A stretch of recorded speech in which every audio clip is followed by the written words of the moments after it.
So as the gentleman in the back said, so if you miss part one, are you going to be lost? And so my response to him was, that's simply a placeholder, so if you ask me a question that I don't know the answer to, I can say, that was covered in part one, we can talk about it later. So that is my get out of jail free card for everybody.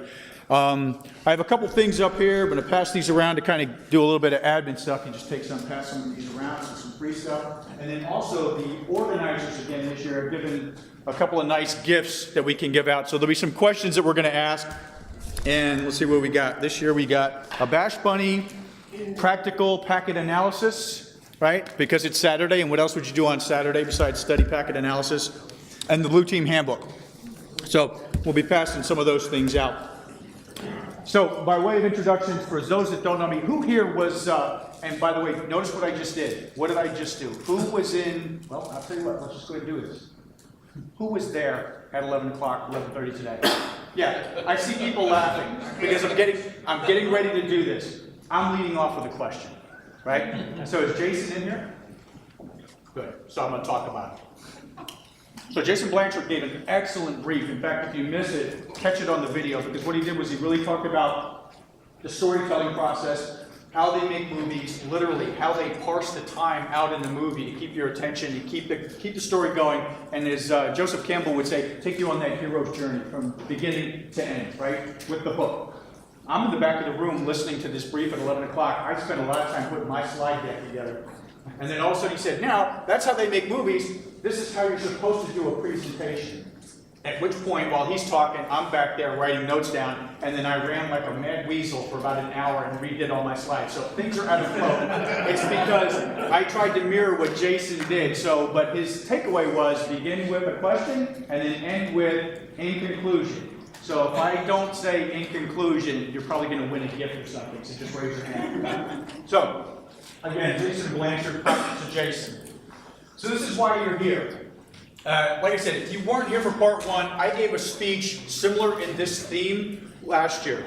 By way of introduction, I'm a retired military guy. I spent 25 years in the Army. I'm what they used to call an exploiter, and now the Army formally calls a cyber warfare officer. My whole bread and butter was trying to figure out, like Bob Via's This Old Cyber House, how to bring a bunch of plumbers, electricians, and folks together to kind of gain access into something, whether it was remote or close access.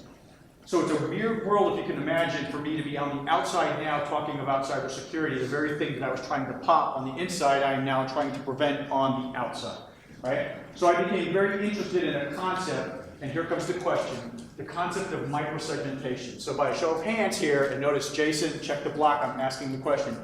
Who here is familiar with microsegmentation?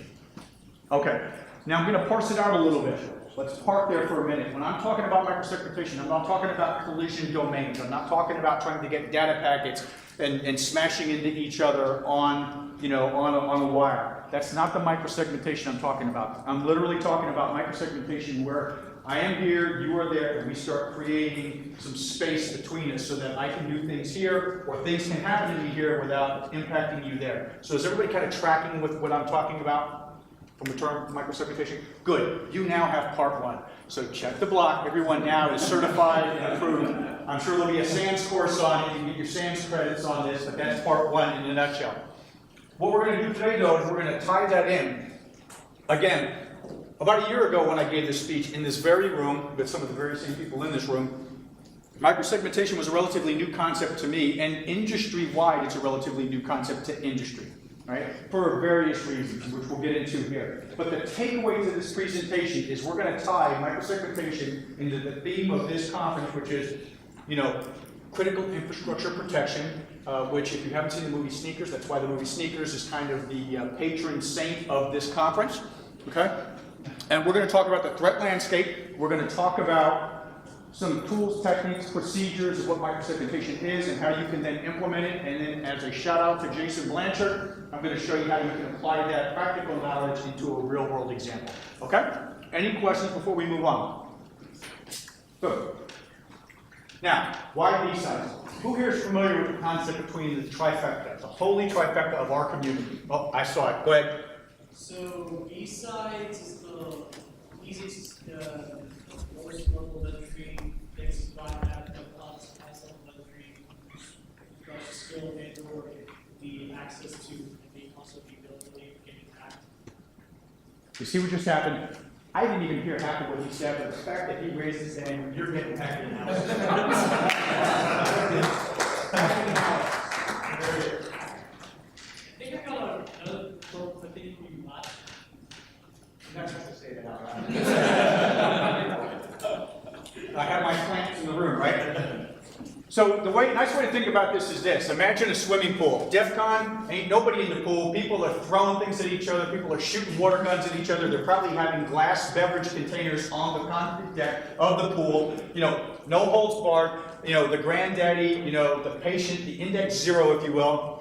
And then we transition into Black Hat. Black Hat, you try and formalize a lot of that. And now a lot of the wildness goes away, but it's really more formalized. Here are some techniques, here's some tips, here's some procedures, here's some way to break into things that are currently out there today. Yeah, there's a little bit of cutting edge stuff, right? However, B-sides. Does anybody know what a B-side is? It's the other side of the record. Right. So back in the day when Black Hat was there, people like me, people like you would say, I want to talk at Black Hat. They only had so much room, and all those things that they couldn't have time for in Black Hat became the B-side. Right? And so there's some folks out there, you can follow them on Twitter, but they came up with this concept called the B-sides. And B-sides is really where you get a chance to talk about those things that may not be applicable right now in this very moment. Like, for example, I'm going to show you how to bust into this ATM account right here. You get to talk about some things that may be a little bit further out, right? Some things coming down the pipe. You get to explore a little bit. So that's really what we're going to do here today. We're going to explore this notion of microsegmentation. Although I will tell you, it's already being implemented in the real world today. But anyway, so that's why we're there. Let me back up for a second. Here's what I want you to take away. I did not know Jason was talking today about movies, but there's a movie theme to everything I do, right? Can anybody tell me why that's important? There's two things on there that you need to take away from this, from that slide right there, and why they tie in each other. There's something on the left hand that ties into something on the right hand. Can anybody do that? Is that the eye of Sauron? See those? We're getting close. It's getting warm. Boom. Boom. All right, Corey, you get it. By the way, the fact that I know his first name doesn't mean I really know the show. There you go, sir. Thank you very much. All right, so Lord of the Rings, J.R.R. Tolkien comes up with a concept called a palantir. It's the all-seeing eye, it's the orb, right? If I look into my palantir and you have a palantir in your region, I can see what's going on in your region. You guys start to see what happens from a cybersecurity perspective. I now start to have omniscient presence on my network. But in a nutshell, what does it mean? It ties into the left-hand side here. Everything in cybersecurity, from my perspective, begins with the word see. I need to be able to see everything on my network. If I can see it, I can control it. If I can control it, that means I can touch it. If I can touch it, that means I can protect it. That's what we've always tried to do. There's nothing new and sexy there. What is different, though, is the notion of microsegmentation. Once I see it, touch it, and can control it, I then want to start separating it. Now, in the world of microsegmentation, we're going to get into in a minute, it becomes a little bit squirrely because up until this point, we didn't have things readily available to do that, like software-defined networks. We didn't have things like, you know, the ability to have an enterprise scale at near real time, near machine speed, right? An ability to control that network, right? But that has changed. We have that capability now, right? So that's what we're going to kind of talk about. But again, nothing new here. Let's kind of move on. And again, what's old is new and what's new is old. Everybody knows who that is. Sun Tzu, right? What does he say? If you know yourself, you win half the battle. If you know your enemy, you win half the battle. But the true genius is knowing not only the enemy, but knowing yourself. That's the problem we have today. Everybody spends a lot of time reading all the threat drama out there, but they have a hard time grappling with their own network. And we're going to talk about why that's a problem here. By the way, I'm talking very fast because Jason told me at 11:30 during his brief that if I talk fast, that means you guys are being engaged. If I slow down, it irritates people. Anybody tell me what that is? Bishop. Say again? Bishop. Say that? You're talking about the movie? Yep. That's Bishop. He's There's spun himself all over the world while they're trying to track him. my friend. Please pass the bash bunny up here. So, this is the movie Sneakers. This is Bishop. He's blind, and he's able to pick up tones like Captain Crunch, right? He's listening on the wire, and certain tones on the telephone system, the PBX is picking up. He's hearing it. He can tell Mother where to go, right? So that's why that's important. This ties into here, and I'm walking you now on the hero's journey, right? We're framing the problem. This is the movie, and there he is. What's significant about that picture? He's blind. So if you haven't seen the movie, that is the blind man driving the truck that has all their infrastructure popping equipment in, right? And you don't see some of the other stuff. But if you haven't seen the movie, I suggest you watch it, right? So we're just warming you up. This is what they were doing. This is why you guys are in here. It's all about critical infrastructure protection. This, at the end of the day, is what they were trying to do. So earlier when I said, when we look at from an exploitation perspective, trying to get into a network, a lot of times what you want to do is do it remotely from sanctuary. I'm doing it here where I'm safe and secure. I remotely go into your network. Sometimes you just have to send the Verizon cable guy to your house and they have to go in and physically do something, right? So that's why this becomes important, and that's why critical infrastructure becomes a very interesting topic to me. Now I'm going to throw you a hardball, a curve, if you will. Can anybody tell me what that screenshot's from? Oh, that hand went up way too fast. That means you know the answer, right? Anybody besides one? Go ahead. Die Hard of Another Night. Perfect. I knew you knew it too. Can you tell me the guy who owns that keyboard, or that screen? Who was it? That's Warlock, by Kevin Smith. Yep, that's Warlock. But what's interesting to me is when you look on this, you see some ICS exploitation things on there. Now, for the sake of time, I'm not going to dive into it, but go watch the movie, because a lot of what Die Hard, Live Free or Die Hard, the movie, dealt with was critical infrastructure protection, right? Which leads us into here. Let's start with our terms. This is what we got to do. You're here to use some of these things fast and loose. Microsegmentation, we've already talked about what it is. In my view, in my lens, the way I use microsegmentation in my community, it comprises software-defined networking, encryption, fine-grained, policy controls pushed down to the workload level. I'm literally talking about security pushed down to the IP packet, right? The IP packet level. And then critical infrastructure, if you don't know what those things are, you can look them up later. 63 and superseded by Homeland Security Policy 7. Basically, it just spells out what is critical infrastructure protection and who's responsible for taking care of it and going after it. Some of it is owned, is maintained, and protected by DoD. Some of it by DHS, but at the end of the day, it's an umbrella. There's a veritable ecosphere of it. And this is what that ecosphere looks like. What's significant about that picture right there? Everything is correct. That's it. Bingo. Wow, did we run out of stuff? No, we did not. Boy, I got, you know what? You are lucky. You are getting one of these things. They cover the I mean, that's not even a Yep. So right now, when people talk, and this is go ahead. Say again? The answer, he said, they're all connected. Right? So when you look up critical infrastructure protection, a lot of people, because it's human nature, want to sit there and bin things because it's easy for humans to get around. They bin it, they can say, I control it, this is my rice bowl, this is my thing, this is all I'm responsible for. That is the absolute worst way to look at critical infrastructure because everything is connected, right? Transportation relies on pretty much all of those things in order for it to operate, right? For guys like me, those are pathways to defeat. If I can figure out a way, a loose string, any way there, I can build a pathway to defeat to get into, right? So what we want to do is we want to frustrate that. By the way, that's Rob Joyce over there. There's more on him later. If you don't know about InfraGard, local, we have a chapter here now standing up in Augusta, Georgia. But these are the InfraGard chapter members and where they comprise. It is a community owned by the FBI. Once you're involved in this community, you are part of this conversation, SMEs and folks that just want to help protect the critical infrastructure. This is how it breaks out, right? But this is a nice snapshot. It gives you an overall view of what the critical infrastructure portfolio looks like. And by the way, these slides I will share with you after this. Just get with me and I'll give you a copy of the slides afterwards. So, here we are. This is it. 3 ways to do this. ISO 99, if you're not familiar with ISO 99, who here doesn't know what it is, right? If I talk about ICS, if I talk about SCADA, if I talk about OT, operational technology, industrial control systems, supervisory control and data acquisition, all of that stuff that makes things like factories, refineries, pipelines, all that stuff to make it work, it's all governed by a group of folks, a consortium, if you will. ISO 99 is the governing policy. They tell you there's 3 ways to protect that stuff, right? And by ICS, I'm talking about critical infrastructure. 3 ways to do it. The traditional way, air gap. I will tell you air gap is not foolproof. I will tell you that through spectrum, I can get and touch to you in any air gap network. It's just a matter of time, right? Because RF spectrum, whatever you want to call it, there are different ways to get onto the actual keyboard for a keyboard attack through different spectrum. You guys know it. If you don't know it, Google the word on the Washington Post. Or say, for Jake Williams' brand, I'm sorry, did I say it right? I mean, keynote immediately following this. VLANs. So we got a little bit sexier. We decided to go with VLANs, right? So let's go ahead and throw hardware and software at the problem. Let's logically and physically separate things, right?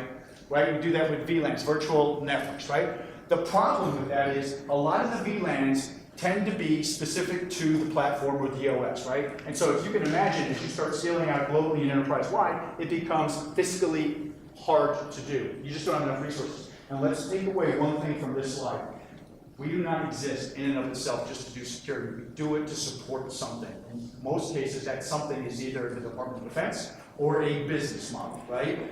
Without the business model or the Department of Defense, the point is we would not be doing security. So it has to be something that we can actually apply the resources that we have, and they are limited and they are finite to the problem set. I would like to talk about microsegmentation because it's a new approach and it's something that ISO 99 is saying is the way to go in the future. So here's your problem. How do you deal with that? How do you throw it against a problem that has this? This is nothing new to you guys. The problem, it's always on. So when I talk about critical infrastructure, I'm talking about systems that are always on. They never fail, right? You have an ops versus security tension, right? A lack of control. What do I mean by a lack of control, right? It goes back to that C, secure, segregate means if I can't see, if I don't know what it is, well, I'll tell you what, let's just do this for the sake of time. Let's talk about this. Can anybody tell me what the significance of the castle is? Look at that moat. What was the point of the moat on the castle? Everybody who's a defender, everybody who's a security expert knows that there's a castle here. The guys that heard me talk about this last year know, they saw me. This is one of my favorite topics. What's the point of that moat right there? Perimeter firewall. Exactly. But let's go a little bit deeper. What does it do? Now tie it over here to the left-hand side. I put 8 up there because what does layer 8 represent? People. That's why the asterisk is here, right? The OSI model, 7 layers of the OSI model going down to the NIT. We always joke there's a top layer to the OSI model. It's the people layer. That's the one that always seems to fail on us. They control the resources and they're the point of vulnerability. A little bit of a joke there. But think about those on the left with that moat right there. What was the original intent of the moat when it was designed back in the old days, 1600s? Where the alligators live. If I had something to give you, I would give you, but you know what? I don't have anything more to give you. So the original intent of the moat was this. If I came at you and I couldn't get into your perimeter, right, which is what that is, that's why we use it for cybersecurity. If I couldn't get in that perimeter, what did I do? I laid siege to you. Back in the old days, we called it laying siege. Today, what do we call it? Denial of service attack, right? I just keep throwing things at you and prevent you from talking outside your network. Therefore, your business model will fail because I'm shutting you down. I'm isolating you, right? You'll hear everything I talk about is a military flavor because that 25 years it's hard to get out of my system. But, so they came up with the concept of the moat. The moat was designed because when I was laying siege to you for 30 days, what were my engineers doing? They were digging a hole in the ground and coming up underneath that moat and coming up into the castle. The water in the moat was designed to flood the tunnels, to prevent engineers from getting up into the thing, right? So now think about that. If you look over here on the left-hand side, if I'm going to come at your attack, I'm going to come at you the least resistant pathway to defeat, I'm going to do it. So I'm going to start at the top. I'm going to look at you logically, and I'm going to go, I'm going to hit your people. I'm going to spearfish you. I'm going to fish you. I'm going to spearfish you. I'm going to go on social engineering. If that fails, I'm going to keep dropping down until I get to a point. In fact, if I'm really cool, and if you believe movies that we watch today, what will happen? You'll find I'll have that one tool champion that speaks a weird language. It sounds like a dolphin, but he codes in C++ in his sleep. In fact, he codes it. He just talks machine language. He doesn't even know. He just right there machine code language, right?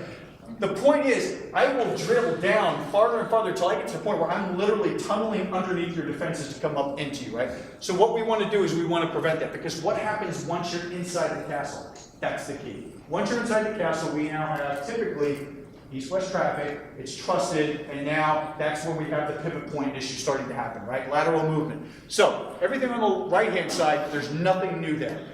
Can anybody tell what M&A is? And why is that important? Wow, from out of nowhere, a hand shot up on the right-hand side. Do you have an answer? You want to take a guess? So that's it. Why is merger and acquisitions important to this discussion?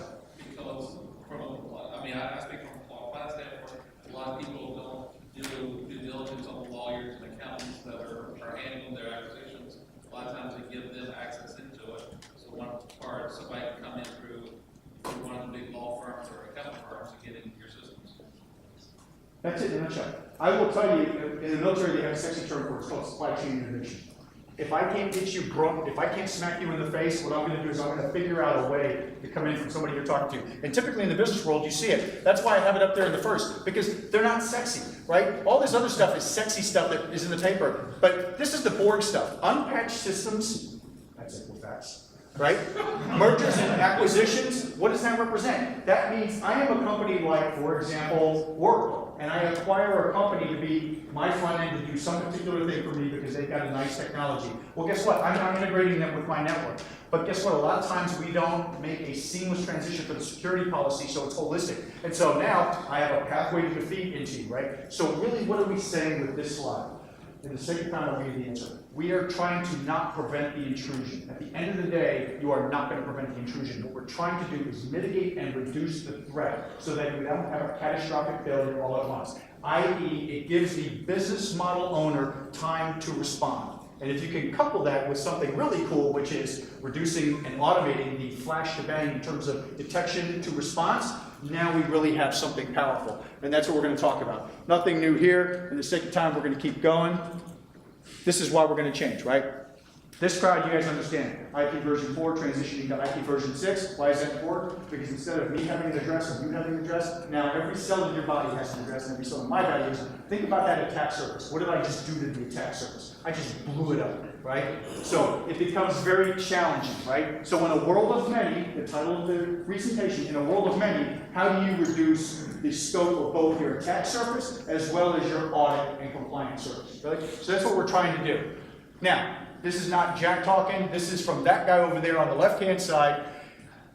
Used to be running DHS, who owns all the cybersecurity for this critical infrastructure stuff, and of course now he's the chief of staff, or he's moved. But he said that, and that's nothing new to you guys, right? What is interesting to me is the following slide. Okay, he's talking about the same things that I'm already talking about. And this is a 4-star Marine infantry officer saying this stuff, right? Granted, somebody probably wrote it for him, but he's still saying the same thing. This is what is interesting. This is the takeaway. So during that time, you guys familiar with this? If you're not, I put the link up there for you.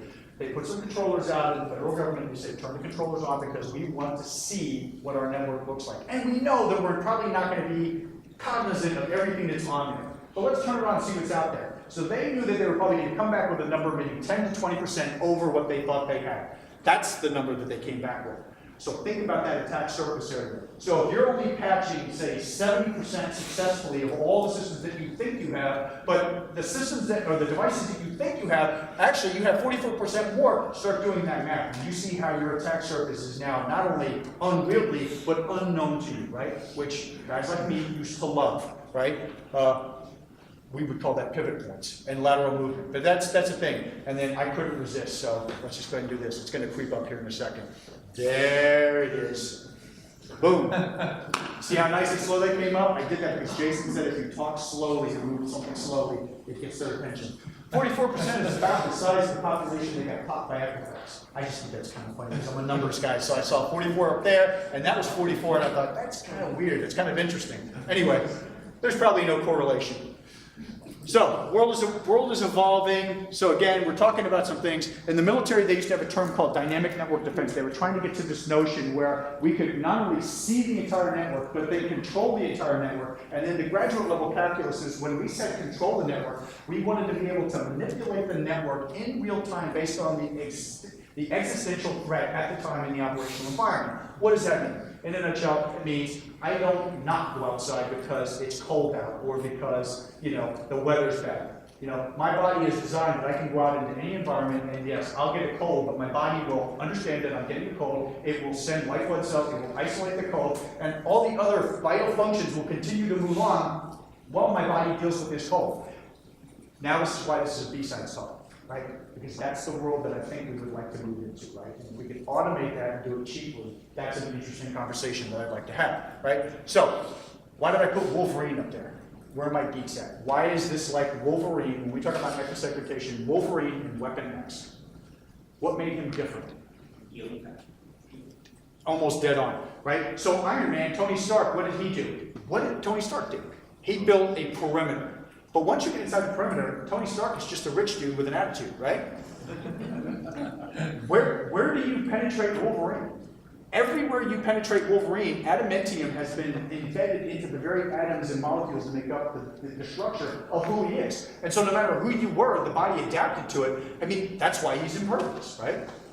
So that's kind of the analogy that we want to have here. And at the end of the day, we want to do this. Oh, and by the way, let's not forget, why do we do security? What do you think weighs in a normal business? Do you think it's security or do you think it's compliance? Which one is the weight? When they build their infrastructure, are they doing it because they want to build the best security policy or best security posture that they have? Or do you think that they're looking at a list to make sure that they are regulatory, audit, they can pass audits, they pass their regulatory and their compliance and their oversight and all the legal issues, and that no one's going to go to jail. And oh, by the way, if you're familiar with happening in Europe with GDPR, by the way, you will go to jail and you will pay a hefty fine. Not the company, you will, because you're responsible for it, right? It hasn't happened in the States, but that's the harbinger of things to come, right?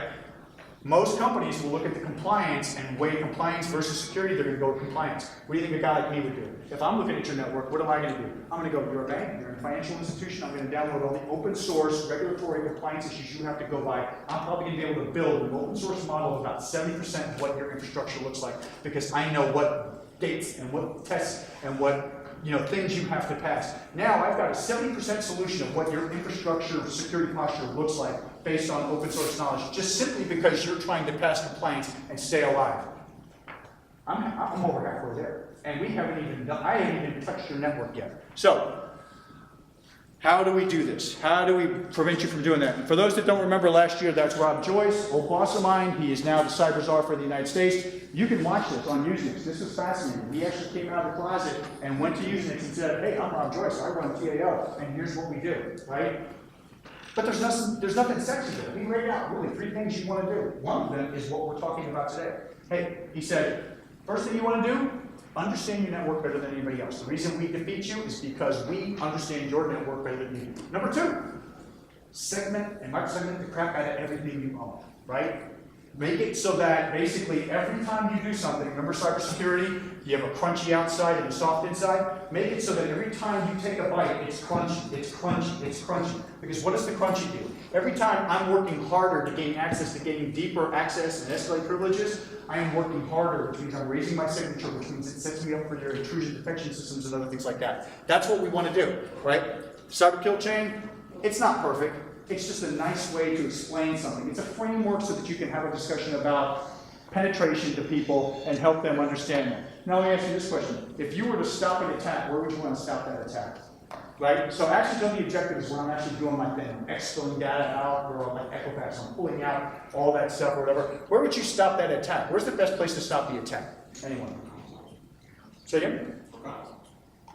There you go, right? Now think about what he just said. How do you stop reconnaissance? There's nothing sexy about reconnaissance, right? What am I doing? I'm scanning. I'm going to enumerate you. I'm scanning you. Whether I'm on the inside or the outside, doesn't matter. If I'm outside your network, I'm scanning the outside network. I'm going to see what responds to me. If I'm inside your network, right? If I land inside your network, if I throw something at you and I land inside your network, I'm inside on the dungeon crawl. It's all black spacing. I now have to enumerate the network from the inside without raising an alarm inside the network, right? I have to understand your network. I have to map you, right? But if I can break you out here, like he said, that's where I want to do it, right? But in order to do that, I have to understand what the network looks like, right? So again, going back to what Rob Joyce said, this is not Jack talking, right? This is industry best practice. This is nation state best practice. Hide your endpoints from scans. How do you do that? Enable strong authentication and encryption. Enable whitelisting. That was the 3rd thing that Rob Joyce mentioned, whitelisting, right? And then restrict your communications via encrypted microsegmentation, right? So that's how we do that. So don't need you to ask me too hard about this. I'm going to show you how we're going to do this, right? In a real world example of what would that look like? How would we do that? Okay? What is that? What is that to you guys? Yeah, it's Starlink. Do you know what it's called? I've been using this for about 1.5 years now because I love the picture, but I love what it represents. To me, that's software-defined network, right? It's called mermation, right? It's what Starlinks do, right? It's mermation. It's the birds communicating with each other, and they're able to fly in those patterns, whether it's a response to a threat or it's a response to the operational environment. I just made nature sound very technical, the operational environment. So the bottom line is, think about your ability as a network administrator to be able to automate and do that with your network in response to a threat, right? So that if I'm getting popped here, if I have a higher threat issue going on over here. I can have my system automatically respond through software-defined networking to adapt to that. And more importantly, in some cases, isolate. I see some of the CTV folks in here. I want to isolate you. If I'm getting hit with a threat, right, why would I want to turn the system off?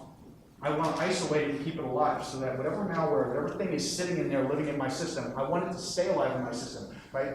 What the agency would do, if you read the Washington Post and believe what the Washington Post says, they will take an attack, pull it out, take it over to a safe zone, turn it back on to see what it does so they can understand it. But what about the time lost to do that? What if you could actually do that inside your network while it was going on? That's what the human body does. We don't take something out when you get cold and move it over here. No, the body takes it, isolates it, prevents it from doing damage, and then it learns from it and then inoculates the rest of the system automatically. So now, that's how you get a flu shot. We're talking about nothing sexier than a flu shot, right? So, but how do you do that, right? Devil's in the details. So here we go.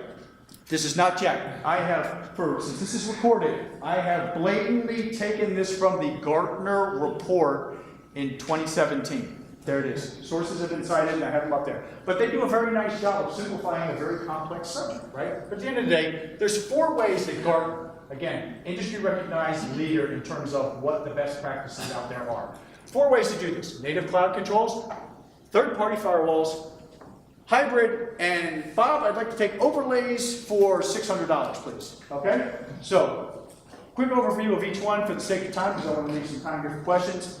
Microsegmentation, native cloud control. What is it? It's Google Cloud. It's AWS.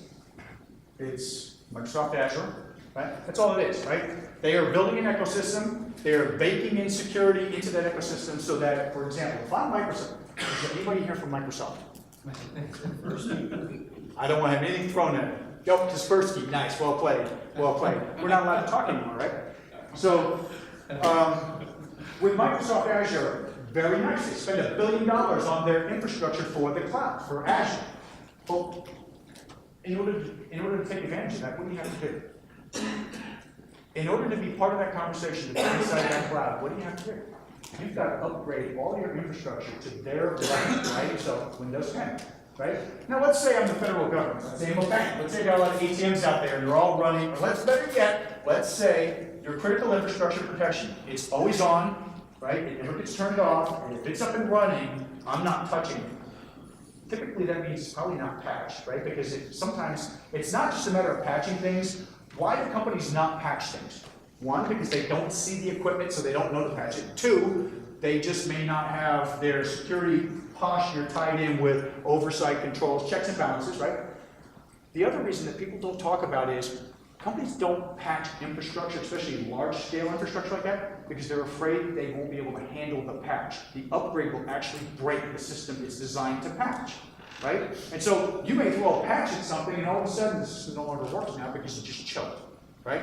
It happens at home with people with their laptops. How many times have you tried to upgrade an Apple, like I've had an Apple laptop for a long time, and at some point, it's just all of a sudden they get that message, your system can no longer update to the new operating system because it's old and busted. You got to go buy a new Mac. That's easy when it's one laptop, not when you've got thousands of endnotes and endpoints.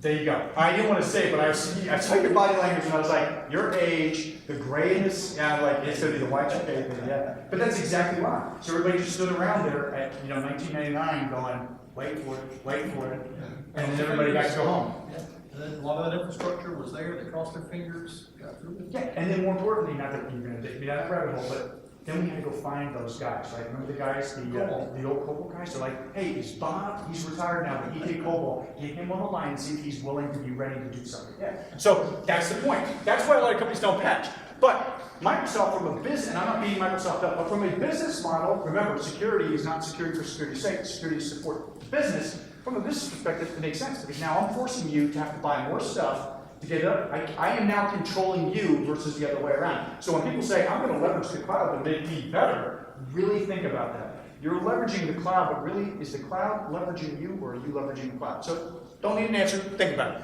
But anyway, so that's a native cloud solution for microsegmentation. That's not what I'm talking about. Third-party firewalls. Give you an example of that. Juniper Networks, Palo Alto Networks. These are companies that make a firewall, whether it's hardware or software-based, it doesn't matter, but they throw it and they ask you to basically put it inside your infrastructure, right? Makes sense, right? If I'm Palo Alto and I come to DoD and I say, how many end nodes do you have, or how many applications you run, or how many servers do you have, right? The more you have, the bigger the client, there's more licenses, all that stuff. It's a good business model, right? That's not what I'm talking about. This, you always have the hybrid model, right? Because the hybrid model is when people don't know what they want, so to be safe, they take a little bit of this, a little bit of that, and that way they can say, hey, I'm compliant because I still have my Cisco firewalls, and that gets me through my audit, and yet I'm kind of trying to gain efficiencies with some of this software-defined stuff, so I'm going to do that, right? So you always have the microsegmentation hybrid model, right? It doesn't matter what you're doing, you're going to have a little bit of that. That's not what we're talking about. Folks, this is what we're talking about, the overlay model. Why is the overlay model interesting to Jeff? Because everything I just talked to you up until just now typically relies on, hey, what the conversation would be like this. Oh, you want to use this type of equipment? What type of operating system do you use? You want to use this type of equipment? What type of infrastructure do you have? So what do I mean by that? What does your platform look like? Are you using Cisco firewalls? Well, then that kind of points you into a certain type of solution, right? Something that's Cisco friendly, right? That's not what I'm talking about. I want something that's agnostic to the OS and agnostic to the platform. You guys understand what that means? That's what I mean by overlay. That means I can take anything and lay it on top of it, and what it will do is it will seep down into the very bones of that infrastructure without disrupting the current operating system, infrastructure, applications, all the stuff that you currently have invested a lot of money for. Because think about it, if you're a business guy, what have you done? You're a CISO, CIO, it doesn't matter as long as you're not the folks from Equifax. You typically go in and you ask for money because you have a 5-year plan or a 3-year plan. But the point is you have an end state. You get hired, you have an end state, you go in, you ask for money, the board cuts money loose, and you implement that. The last thing you want to do is then go back in and say, I made a mistake, I screwed up, I need another $10 million because this was not the best thing to do, right? So what I would like to have is, if I have an infrastructure, how can I lay something on top of that without disrupting all the money and all the investment that I've already done, right? That's the challenge, that's the overlay model, and that's what we're getting ready to talk about. So in the time I have, and we got, how much time? I'm not sure. About another 10 minutes? 22 minutes? Oh, I'm like, I got 2 slides left, baby. Keep your See this? This is why I'm not in film. I'm being, you know, this is the good side, right? Because the part in my hair is on that side. All right. So here we go.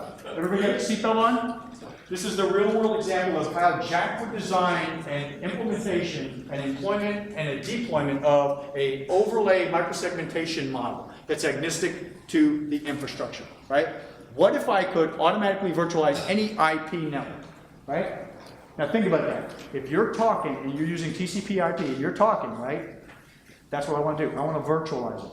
Okay? Nothing fancy there. Okay, cool. But what is interesting to me is I want to do that from an identity-based workload perspective. Doesn't matter where you are. It's not tied physically to where you are, right? You don't have to log into this machine here, right? It's just whenever my credentials, and by the way, I freely admit, the reason I just said credentials, and I know there's probably some pen testers out there that went, what if I pop your credentials? Yeah, different conversation, that's not this, that'll be number 3, right? So that'll be next year's talk, right? But I have an answer for that. If I have authorized credentials and I get onto the network, it doesn't matter where I am. I want to be able to have my security policy follow me anywhere in the world as long as I am recognized with my credentials. Now I'm going to tell you right now, if you pop my credentials, you've probably compromised me. But I got an answer for that, right? That's why microsegmentation is powerful, because remember, I'm not preventing the exploitation, I'm preventing the spread. What I call the tyranny of the 8s, right? The cross-pollination, cross-propagation, the escalation, right? The tyranny of the 8s, all the things that a nefarious actor would want to do once they're inside your network, right?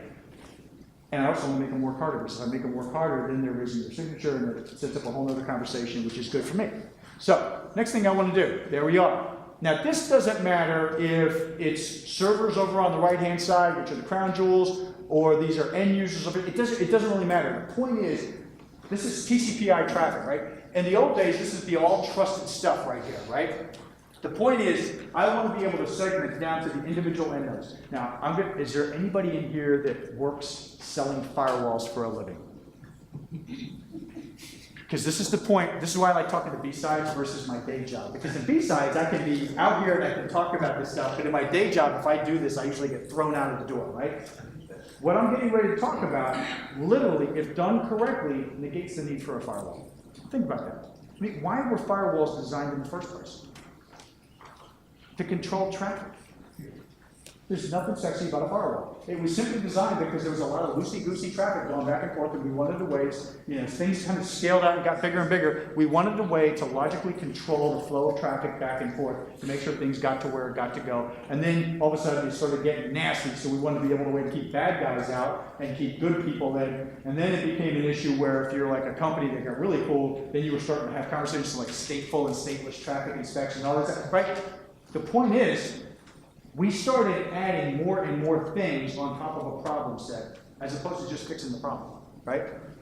That's a lot of what we do right now in cybersecurity. I have an infrastructure, I have a problem, I buy a solution.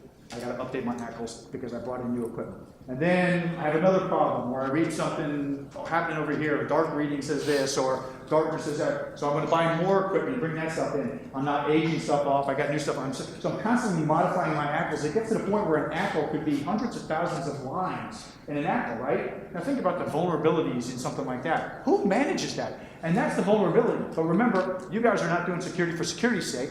You're doing security to support a business model, which means what? You got to pay people to come in there and go through nothing more than hundreds of thousands of lines of ACLs. Who wants to do that? Right? Why would you want to do that? And by the way, by the time you're going through all that stuff, people are moving around inside your network doing stuff. So anyway, next thing.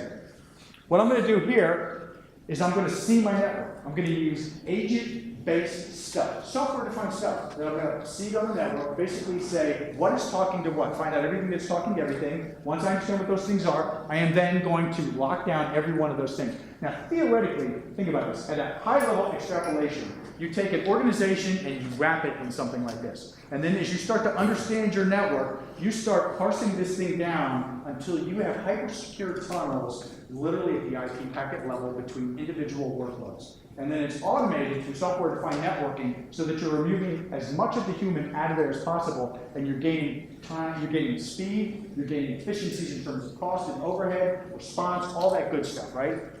Next thing here. It's got to be, that's a requirement. It's got to be any IP network, right? So if it's talking, it can be enabled, right? And then, of course, that's the cloud inside there. Now, here's where I get really cool. What if I could throw some of that stuff on there, too? Now, this is a conversation that I would love to have with you, and this could probably be a conversation afterwards. Right now, what are some things that I would want to have in my network? I want to have things like SSL, right? Make sure SSL is running. Another thing, DPI. Everybody, you guys know what DPI is? Deep packet inspection, right? You guys are familiar with the OPM hack? How was that thing found out? How did we know that OPM was being popped? A contractor happened to look at encrypted traffic going out of the network and went, what's in there? And so when he went into the encrypted traffic and looked at what was in there, he went, oh my God, that's Jack's fingerprints and all of his history for his clearances and everything else like that, right? That's how they found out. So now everyone's like, you know what? I want to have more of that. I want to have deep packet inspection. But think about this. What if I could put a layer of security in there with that level of certification? Do you know what that means?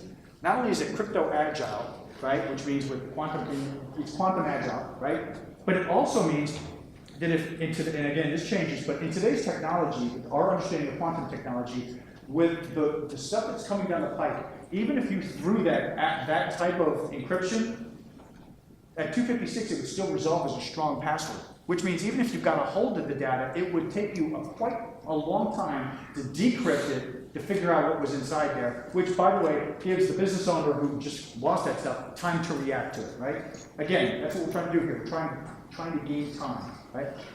Now, this is the thing that's really interesting to me. The policies are applied based on the user's or server's role in an organization, not by a device. Here's why that's cool to me. In a large organization, when I join the organization, somebody has to manually tick me off and put me into these different communities of interest. All right, Jack's going to get this, I'm going to give him access to this, I'm going to give him access to this. But what happens when I leave the organization? Somebody has to manually go in and make sure that I am now taken off of all of those same things, right? That's another step that has to happen. Sometimes you forget about that person, or that artifact is still inside the network, right? And as they say, that induces turbulence in the network, right? Or, you know, you're losing control of the network, right? What I want is the ability to sign into an organization, have everything given to me, so no matter where I'm at in the organization, I can sign in, I have access to everything. And the minute I leave the organization, Once my role is gone, I'm gone. That's it. The network basically self-heals. It's closed, and there's no way back in. That's interesting to me. And here's the thing. We can talk about this after this presentation. I want those, back to his point, I want those endpoints dark. So you remember this gentleman over here that said, how do you prevent it? You stop it at the reconnaissance phase. To tie this all in the time we have remaining, I want those things dark. Because what I'm going to do is nothing sexier than scan your network. But if I scan your network, and instead of my TCP packet coming to me and me responding saying, I didn't hear you, or I don't know who you are, send again, right? That whole conversation, that handshake. What if when you send your, hey, I want to set up a handshake with you, what if I just simply didn't respond to you because I didn't recognize you and let that packet drop, right? Now, it's kind of like a black hole. You may know I'm out there, right? But you can't do anything with it, right? Because everybody knows that's how we found black holes, right? We've never really seen a black hole. It's just we've noticed the weird stuff happening around a black hole, the gravitational stuff. So that pointed us and we said, there's something here, it's a black hole, right? Kind of like in a network. You may see bandwidth coming in there, you may see bandwidth, you may see stuff, but you're not able to latch onto anything, right? That's a powerful conversation. That's what we want to do. And at the end of the day, it comes down to this. Reducing, nothing sexier than reducing an attack surface and reducing the audit surface. If I could do both of those two things at the same time while I am increasing the flexibility, resiliency, and I'm reducing costs, then I've got something. So what does that look like in the real life? And I think I'm almost at my time. What's my time now? 10 minutes? Good, great. Perfect time for questions. Oh, by the way, that engineering piece, let me explain what that looks like. That's there because let's say, for example, I got customer support going back and forth, and I got legal going here. They've got communities of interest where they're talking, and they are aware of each other, but they can't kind of cross-pollinate each other. They are not even aware of engineering. So what does that look like in the real world? That would be like PII, separating PII from infrastructure, right? So the things that make your network work, you don't want your PII being on the same network, and if it is, you want to protect it, right? So it's those kind of conversations. But in the real world, this is what it looks like.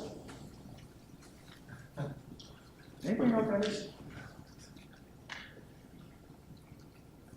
This crowd? Really? This crowd? That's the Romulans. What? No, Romulans. Wow, you see what just happened here? Between the two of them, they got it. It was like they were like, yeah, that's exactly what it is. It's a Romulan bird of prey. But what made the Romulan bird of prey so powerful? It had a cloaking device, right? That's all it had. It had that cloaking device. It would basically show up when it wanted to show up without you knowing about it and then just magically appear. That's kind of like what we're talking about with microsegmentation. So, in conclusion, there, that's it. That's it. See what I'm saying? So, you guys haven't seen this, but I gotta give this to the gentleman in the red shirt because Pat was like, so you get a coin. Yes, you guys get coins. Thank you, sir. It's your critical infrastructure coin. So, in conclusion, does this thing exist in 2025, 400 years in the future? No, it exists today. Are there organizations that are currently using microsegmentation? Yes. All four flavors of what I showed you there in terms of the models, to include the overlay, are being used today. Does this technology exist? Yes, it does exist. Is it being optimized? Probably not as good as it should be, right? And that's kind of where I have an interesting space in my day job because I get to help optimize this conversation. So, I am going to stop there for the sake of time because I want to ensure we have about 5-10 minutes. How much? 7 minutes. So we got to see that? 5-10 minutes, 7. So 7 minutes remaining for questions before we all stretch and get ready for Jake to do what Jake does best. By the way, if you don't follow Jake Williams on Twitter, you really need to. You really need to. So questions, sir. How are you distinguishing the capabilities of a software-defined network from that from a VD? Could be the same thing, right? Yeah, could be the same thing. Yeah, and so the challenge, does everybody understand what he said? How do you define or bound, if you will, separate the definition of software-defined networking from a VPN? Well, they could be the same thing, right? It depends, right? My favorite term in this world is it depends, right? Like when people say, what's, if you were to, so somebody never asked this question, but it comes up, right? If you were to employ microsegmentation on an existing infrastructure, what would be the load on that infrastructure, right? Could it handle the load of microsegmentation, right? So the answer to that would be, do you use IPsec? You probably do. If you're employing IPsec, it's the same amount, right? So it's not going to induce it. But Exactly, right. It depends, right? It depends. And what type of traffic, yeah, all that, yeah. How many end nodes do we have? Are we having, when you build the tunnels, are they one-to-one, one-to-many, many-to-one, right? It becomes a, it depends kind of conversation. Sure. So speaking of inclusive, what becomes the next attack surface? What becomes what? What becomes the next attack surface? Yeah, so his question is what becomes, so from a blue team perspective, what becomes of the next attack surface? Anybody? Yeah, what becomes the next attack surface, right? It always fails, right? It's a terrible way of saying that. I shouldn't say it like that, right? The most vulnerable part of the attack surface would be the people, right? So, but what we're trying to do is understand that people probably are the worst, right? You know, the most vulnerable population, if you will, right? And what I want to do is I want to prevent them from doing any harm to the network, right? So as much as I can isolate them inside that network in their own community of interest, so that way they can't help themselves, it doesn't cause spillage. Any other questions? Remember, I told you, easy questions. This is the one guy I'm worried about because I have a question that comprises 7 parts broken into 6 subparagraphs. Yes. In a perfectly segmented network, how do you allow for legitimate conversations with a non-segmented part, like for example, legitimate traffic out, legitimate traffic in, without losing the benefits of it? Yeah, so that's a great conversation. All right, so what I would do, if I was building the network, right, I would put a gateway in. I would put a gateway in, right? So inside here, I lock this down in my microsegmentation, right? This is my IP. Actually, let's do it this way. I'm talking to you, I have a hyper-secure tunnel. Think of IPsec plus on steroids, right? That's what I'm talking about. So I've got that. You and I are going, right? But yet, you still have a legitimate need to go, or not you, but let's say somebody on the outside in the internet has to talk to you, right? I would simply build a gateway. But the point is, that gateway, they will be finite in number. I will understand where they are, right? And I can align my sensors, my IDS, my IPS along that. So the key is, the trick is, right now when I deploy infrastructure to protect a perimeter, the problem is I don't understand what the perimeter is. So I don't have enough to go around. So I have to figure out where the highest risk is and then put most of my good stuff against the highest risk area, right? Well, if I don't know what everything is, how do you determine what the highest risk area is, right? So now by doing this, I can selectively choose where those gateways are. And guess what? We're already doing that, or not, I'm retired now. The government is already doing that now because when they went to DoD and said, you will collapse the number of entryways out to the internet by an order of magnitude, that was an attempt to begin the segmentation process where they could control and put those things. So by the way, I'm a movie junkie, right? So what have I just described to you? Think about it. This is the Matrix, right? This is Captain Tanaka sitting there in that exoskeleton right there. And when they opened up the door to the outside to let Morpheus and what's the name of the hovercraft? The Nebuchadnezzar. When they let the Nebuchadnezzar in, once they set down the gateway, right? They had people sitting there watching it, and when the door was closed, then they walked away. That's what we're talking about. So I would build a gateway in right there, and I would control those gateways, and then those gateways would be what? They would be my high-risk areas, which means I'd probably plus up my sensors right there, or I would probably make sure that the SOC, the SIM, all of that stuff is tied in so that any event going on is probably going to get resourced better there than, say, someplace else, right? So that's one way. That's one way off the top of my head. Anybody else? Going once. This is like Barrett Auto Jack for the auto dealership, right? I was getting ready to walk out with a smile, and the hand goes up in the back. Sir. Thoughts on the state of perimeter security? Oh, I'm sorry.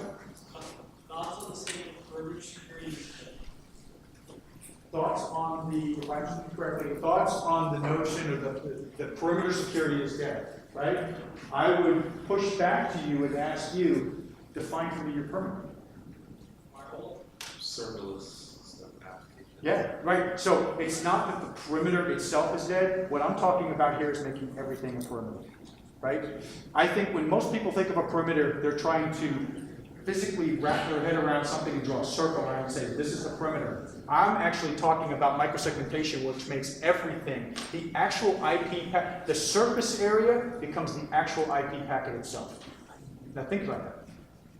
doing this the way some companies are starting to do right now, and they can only do it because of modern technology, software-defined networking, and some of the advances we've had.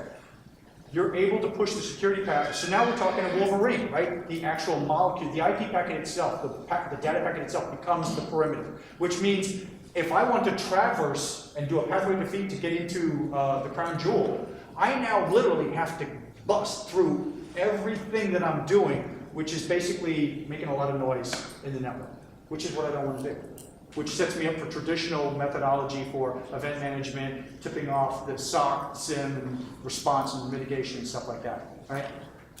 In a nutshell, what I'm doing is I'm making the cost to you higher than it is for me to maintain it, which means you're going to go to somebody else and hit them because I'm just too hard.